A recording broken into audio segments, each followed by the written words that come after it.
નમસ્કાર મિત્રો, હું તમારો ભાઈ અનિલ સોલંકી ફરી એકવાર તમારા માટે લઈને આવ્યો છે એક નવો વિડીયો. મિત્રો, આ વિડીયોમાં આપણે વાત કરશું વિજ્ઞાનનું એક અતિ મહત્વનું ચેપ્ટર, જે ચેપ્ટરનું નામ છે જૈવિક ક્રિયાઓ. જે બોર્ડમાં વિજ્ઞાનના પેપરમાં ટોટલ 14 ગુણનું આ ચેપ્ટર પૂછાય છે. તો આ 14 ગુણનું ચેપ્ટર પૂછાય તે અત્યંત જરૂરી છે. આ પૂછવામાં છે એવું કે જો આ ચેપ્ટર ગોખવા કરતા સમજવું જરૂરી છે. જો સમજેલા હશો તો ચેપ્ટરમાં લખી શકશો, કારણ કે ચેપ્ટર 14 ગુણનું છે. મિત્રો, વિડીયો શરૂ કરતા પહેલા મારે એક વાત તમને કહેવી હતી કે જો આ વિડીયો તમને ગમે તો ચેનલને લાઈક, શેર અને સબસ્ક્રાઇબ કરજો. તેના કારણે મને આવા વધારે વિડીયો બનાવવા માટે એક પ્રકારનું મોટિવેશન મળે છે અને વધારે વિદ્યાર્થીઓ વિડીયો જોઈ શકે. ચાલો આપણે સાવ સરળ ભાષામાં ચેપ્ટર સમજવાનો પ્રયત્ન કરીએ. સૌથી પહેલા જૈવિક ક્રિયાઓ ચેપ્ટરનું નામનો મતલબ સમજીએ. જૈવિક ક્રિયાઓ એટલે કેવી ક્રિયાઓ? જૈવિક ક્રિયાઓ કહેવાય કોને? આ પ્રશ્ન સૌથી પહેલો છે.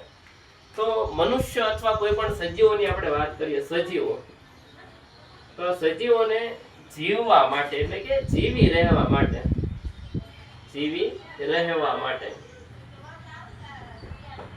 વિદ્યાર્થી મિત્રો, કોઈ પણને જીવવું તો ગમે જ તે.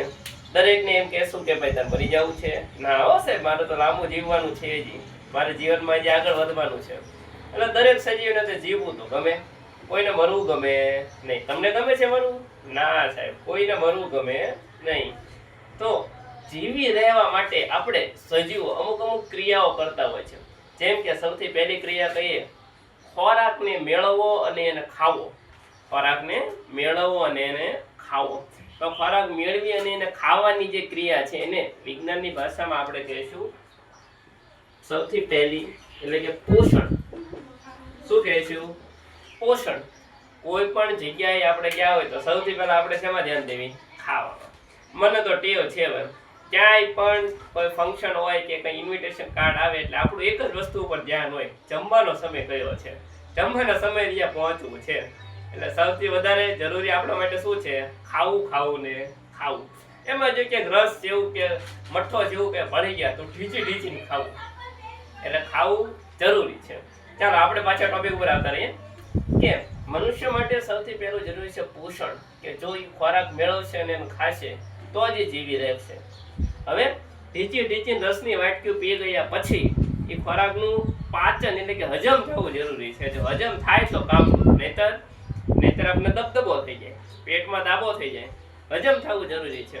તો હજમ થવાની જે ક્રિયા છે એ છે પોષણ. પછી બીજા નંબરની છે પાચન, જે આપણા શરીરમાં થતી હોય છે.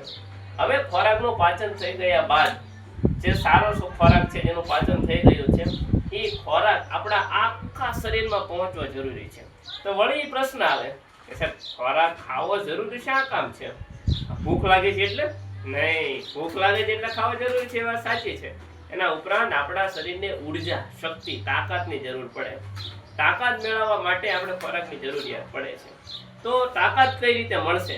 જો શું થાય, ખોરાક ખાધો, એનું પાચન થયું, પાચન થયા બાદ એ ખોરાક આપણા આખા શરીરમાં જશે. આખા શરીરમાં આપણું આખું શરીર છે તેમાં જશે. જે ક્રિયા થશે એ છે વહનની. આ વહનની ક્રિયા દ્વારા પાચન થયેલો ખોરાક શરીર આખામાં જશે. આખામાં ગયો. હવે અહીંયા જે ખોરાક જાય છે એ ખોરાકમાં થાય છે એવું કે ખોરાકમાંથી તાકાત એટલે કે ઉર્જા મેળવવા માટે ક્રિયા થવી જરૂરી છે. તો એ ક્રિયા કઈ થાય છે? જે આપણા શરીરમાં થાય છે, જે ક્રિયાને કહેવાય શ્વસન. શું કહેવાય મિત્રો? શ્વસન. શ્વસનની ક્રિયા થાય તો આપણા ખોરાકમાંથી ઉર્જા એટલે કે તાકાત આપણને મળશે. હવે જે ખોરાકનું પાચન થઈ ગયેલું છે ને એ ખોરાક થોડોક આમ અટપણો છે. શું છે? એ એમ કહે છે કે મને તમે જો ઓક્સિજન આપો તો જ હું ઉર્જા આપીશ, બાકી ઉર્જા આપીશ નહીં. થોડોક અપલકણો હતો એ ખોરાક જે આપણા શરીરમાં જાય છે, થોડોક અપલકણો છે કે હું ઉર્જા આપું ખરા, તમારી ઉર્જાની જરૂરિયાત છે, હું ઉર્જા આપીશ, પણ તમે મને ઓક્સિજન આપો. તો આપણે તો ઉર્જાની જરૂર છે, આપણે ઓક્સિજન દેવો પડશે. આપણી પાસે રસ્તો વધતો નથી. કોઈ વાંધો નહીં, હાલો તને ઉર્જા મેળવવા અમારે જરૂર છે એટલે તને જે આપણે ઉર્જાને મુક્ત કરવા માટે ઓક્સિજનની જરૂર છે તો ઓક્સિજન દઈએ.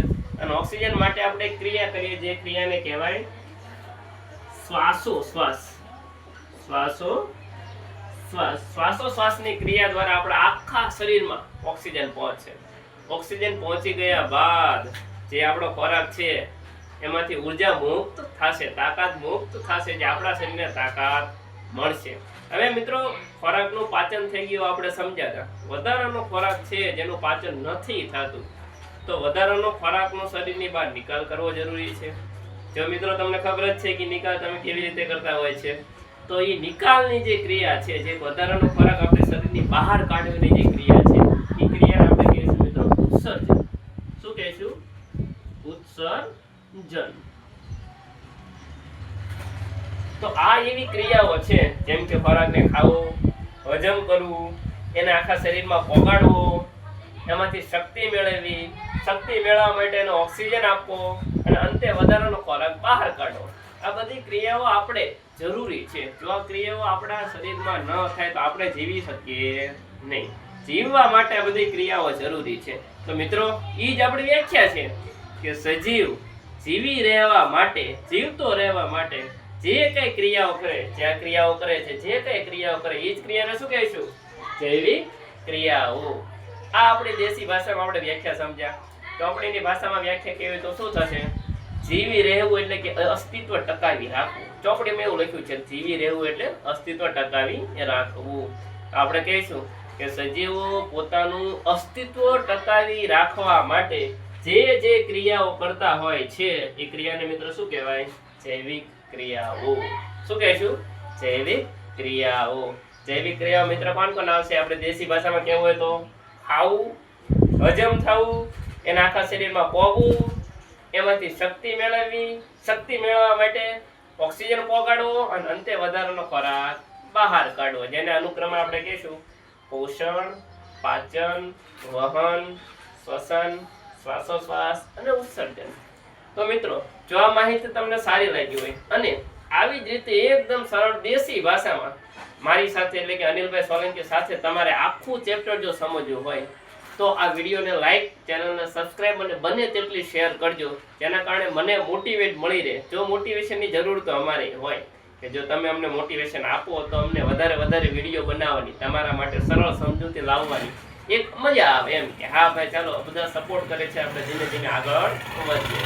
જો આ વિડીયો તમને સારો લાગ્યો હોય તો લાઈક, શેર અને સબસ્ક્રાઇબ